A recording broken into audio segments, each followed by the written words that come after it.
Hey there, it's JohnBurry555, and welcome to my full review of Star Wars The Bad Batch, Season 2, Episode 9, The Crossing. So if you haven't seen my spoiler-free review yet, it'll be linked up there in the cards. But in the meantime, let's just jump right on into and how this episode is dealing with the consequences of, well, choosing consequences, namely Echo leaving the Bad Batch. What the episode really shows is the Bad Batch as a whole is hit harder adjusting to it, but the member who's hit the hardest is not Echo, is Omega, which makes sense. She's just a kid. She probably never really had a family on Kamino. Sure, she probably interacted with the occasional clone, and of course, Lama Su, I believe, or was it Lama Se? I get them mixed up. But she never really, I think, had a family on Kamino. Sure, it was her home as established in Truths and Consequences, but it wasn't her family.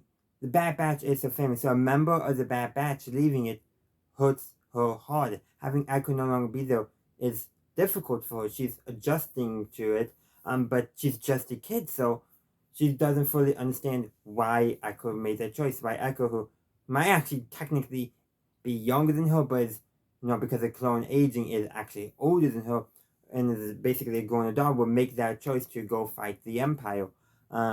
And probably she understands that. She probably does understand it intellectually, but not emotionally. But this is in contrast to Tech, who understands it perfectly, logically, and intellectually, but is lacking the emotions of it, and that comes into conflict with Omega, still dealing with the emotions of it, not being able to properly adjust to it because she's just a kid, and a member of her family is no longer there, and she misses him.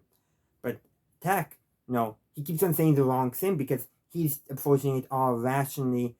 He's not addressing his emotions.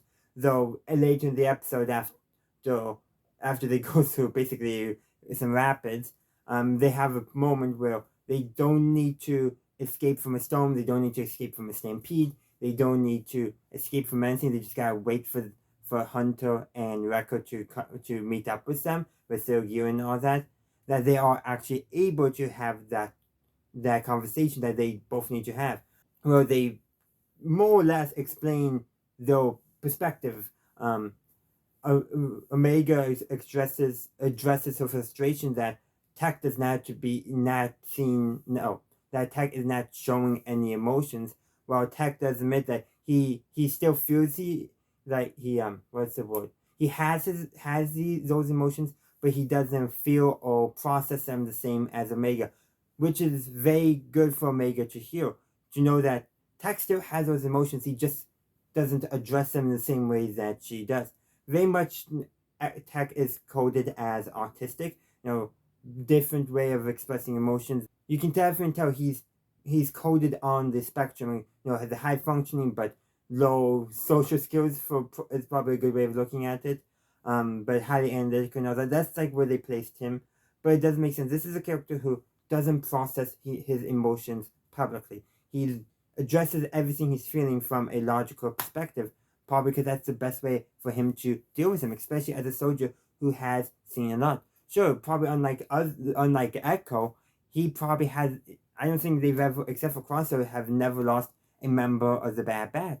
So but Crossover is not dead. He's just not with the Bad Batch anymore. So he can process it in different ways. Same thing with Echo.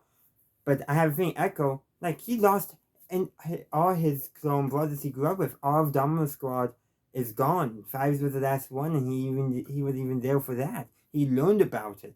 So think of that. Echo would have been better able to relate to Omega because he's not there. It's much harder for her to probably find someone she can talk to. Though probably Hunter and Wrecker would have done a better job than Tech. But the point of this episode was Omega and Tech having this conversation. Tech having that character development, coming to understand that he can't approach everything logically because not every member of the Bad Batch, has the same emotional processing as he does. That limited emotional processing. Those members of the Bad Batch who their emotions are much more forefront of their understanding. They're more willing to wear or show their emotions than Tech is, and he needed to learn that. And Omega was the one to teach him that, but Omega also needed to learn that sometimes things happen and you do have to adapt, but that doesn't mean you can't feel nothing. It's just, she needed to learn that some people process their emotions differently than her, which was a good overall character story. But this episode actually does end with a cliffhanger, because I didn't even address why they were on this planet to begin with. They were on this planet to mine a highly volatile mineral for Sid, and the marauder gets stolen. So that's what sets off everything in the episode. Where they come to an abandoned spaceport, so they're at least able to contact Sid, but Sid's is not that willing to, send some help from them. I feel like if one of them said, if you don't send somebody to rescue us, you ain't getting that mineral that you really wanted. I'm just saying, they could have said that, but that's not the point of the episode. The point is probably to show is that Sid may not be the most reliable ally for the Bad Batch. Because think of how, in the last episode in Truth and Consequences, as soon as Rex contacted them, they went there to help Rex. But Sid's not doing the same. She's not dropping everything she's doing to help them, while they did, in the last episode, drop everything to go help Rex. And that is also what Echo did at the end of the last episode, to help Rex, to help, somebody who needed more immediate help in the batch. So it's kind of often together, and so I suspect at the end of the last episode, somebody's going to help them, whether it be Sid sending them someone to help them, or somebody doing it as their own accord, or just a helpful passerby. We don't know, but have a feeling that person is going to be more trustworthy, a better friend to the Bad Batch than Sid currently is. But that is where I'm going to end this review. I hope you enjoyed it. Also, feel free to let me know in the comment section down below, what did you think of The Crossing? I would love to hear from you. Also, if you haven't done so already, consider liking, sharing, and upvoting the video. And feel free to subscribe to the channel if you haven't done so already. And as always, have a good day, a good night, wherever you are. May the force be with you, always.